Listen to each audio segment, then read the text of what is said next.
In this video, I'm going to show you how to place the ignition switch on this Nissan Frontier. This is located underneath the driver's side of the dash. Let's get started. Once you're under the dash, follow the ignition switch barrel here till you get to the end where our ignition switch is located.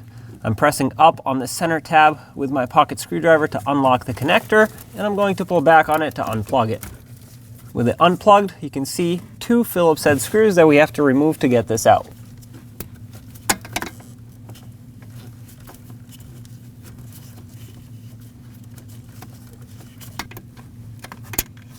There's one.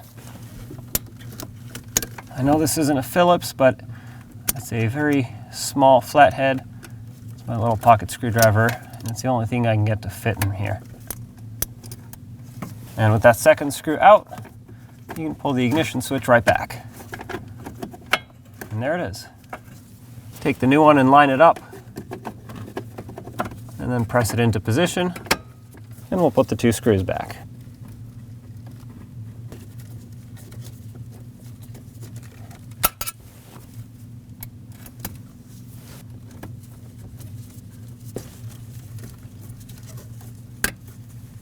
All right, that's nice and tight. We'll get the electrical connector, plug it in, make sure it clicks, and that's installed. When only the best will do, demand TRQ. The only company that lets you view before you do.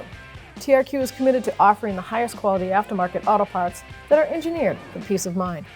Thanks for using and viewing with TRQ.